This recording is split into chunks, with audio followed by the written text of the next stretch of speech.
So we are here with another Edgewonk review, and this is a trading journal a prop trader sent in, and he has asked us some questions to take a look at his data.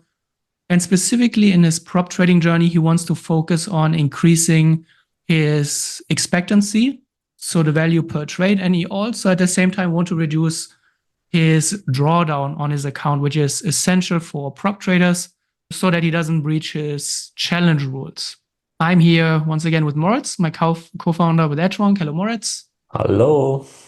So let's get into the data. And one thing that I found really interesting, when the trader reached out to us, he said that he over time has tested different ideas for a system, different reward to risk ratio, different trade management approaches. And what we see here, when you go to the advanced filters, under phases, he has phase 1, phase 2, phase 3, and phase 4. Every phase, he tested something different. In phase 1, a 1-to-1 reward to risk ratio. Phase 2, a 2-to-1 reward to risk ratio. Phase 3, a 3-to-1. And phase 4, a 3-to-1, but no trade management. And this is a super amazing approach because now you can just look at, okay, how did phase 1 perform? And then you can go through your data, and all of the data is passed out very, very cleanly, which is a really smart way of using custom statistics, which I don't think I've seen before, but this is a very good way of making use of this feature. Yeah, pretty cool. You can, of course, you can also use the date range filter, but like this, it's way handier. Yes, there in the date range filter, which we have here, but then you have to know when you had those different phases, and this is really, really smart. Yes. So I have selected now phase 4, because that's where he currently is. Phase 4 is a 3.3 reward to risk ratio, so a 10-point take profit and a 3-point stop loss. His risk system, the way he calls it, so he trades maximum 3 trades per day and a maximum of 3 hour of losses per day, and then he stops his trading. And he doesn't have any trade management because, as he found out in phase 3, trade management is negative for him. So good insight. And that is where he currently is. And now we want to analyze his data and see if there are ways how he can increase his expectancy and reduce the drawdown.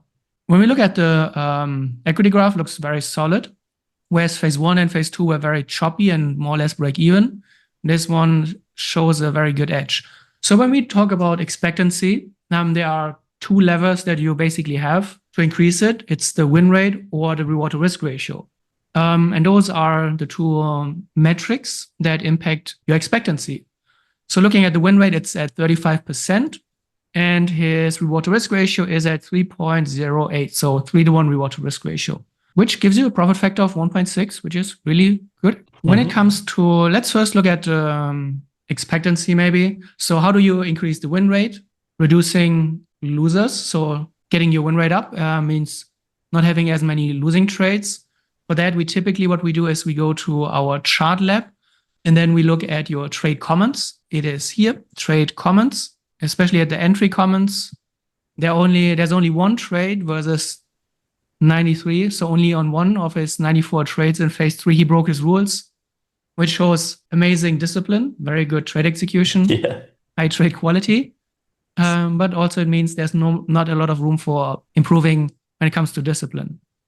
So we can't really comment here. One thing that we stumbled upon is in his custom stat, he has a lot of custom stats. Choice of direction stood out, whereas on the others, there's not much that we could comment on. This is a custom stat that we've been pondering about, because here he has a custom stat with 28 trades, wrong direction to price action after the entry. So we believe this is counter trend, probably. Sounds like it. Yeah.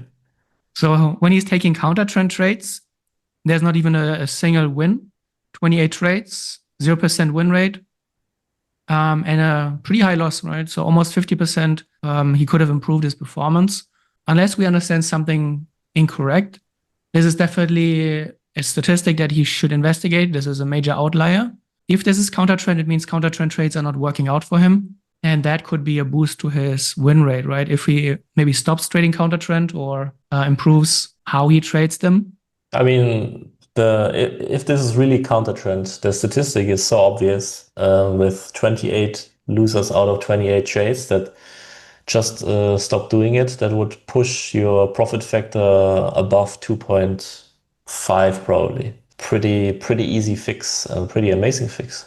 Yeah, that would be really a big push to his expectancy, because there's nothing else for when it comes to the win rate really.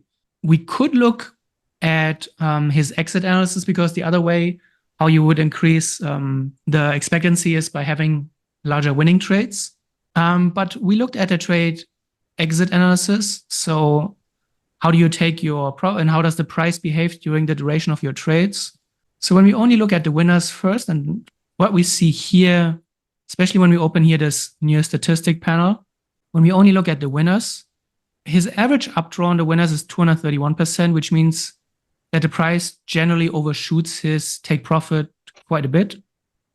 Because he doesn't have a trade management approach, he lets his winners run to the take profit or to the stop loss. So this is near 100%, probably just minus slippage or a spread or whatever. One thing that here now shows us is that he could potentially just increase his take profit.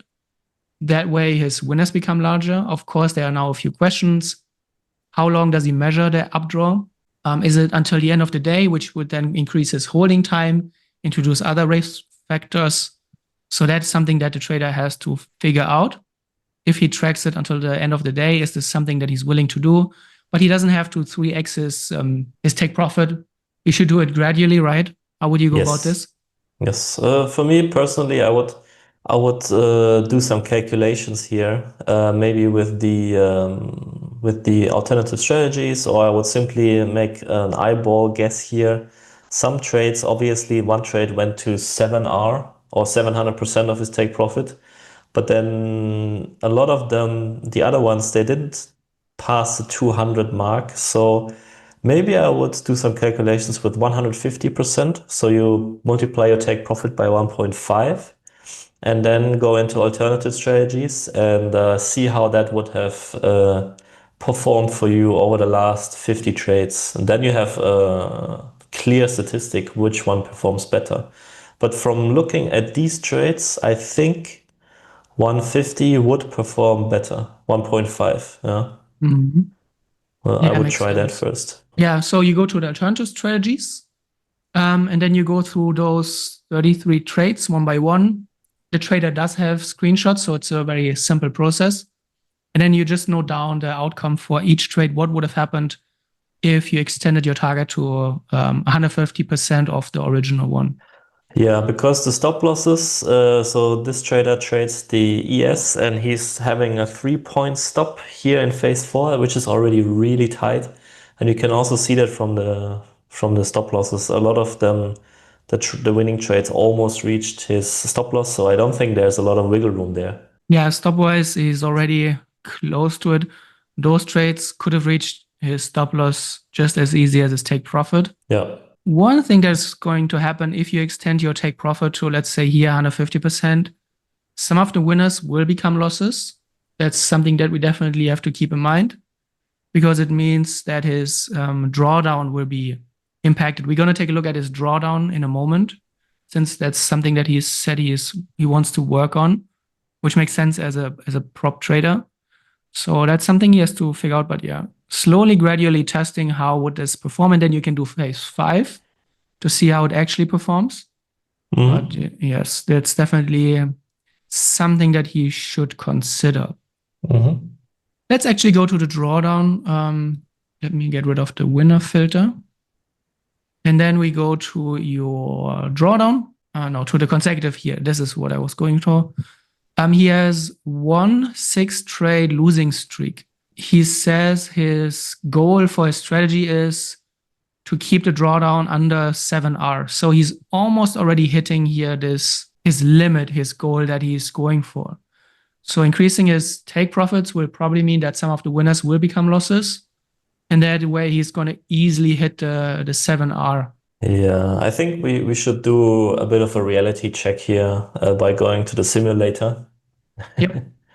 Because 7R drawdown is really really tight. So firstly, with a 35% win rate, which he has right now, over 100 trades, the reality is that 100% you're going to have a 7-hour drawdown. Well, 99%, which very likely going to happen, right? And even with a higher win rate, maybe you can change the win rate a bit on the left. Put it to 50 maybe. Even with a 50% win rate, you still have a very high chance of hitting 5, 6, maybe even 7 hour. And this is just losses in a row. You have to understand that. This is different than worst drawdown. You could have 5 losers in a row, then have 1 winner, and then you have another 5 losers in a row. Yeah, so we should actually look at the possibility of having the worst drawdown twice in a row. So what I like to do for my strategies is I look at, for example, this guy over 100 trades. He has a 95% chance of having 5 losers in a row. Then for my own strategy, I say very likely I'm going to have a 10-hour drawdown. Okay, I just simply double that number. And that is with a 50% win rate. So 6-hour, 7-hour drawdown limit is very, very likely for you to happen. So reality check. If I were you with a 35% win rate, I would actually plan for a 20-hour drawdown. This is very realistic. Yeah. Yeah, with the 35, and then because at the same time he wants to increase his expectancy.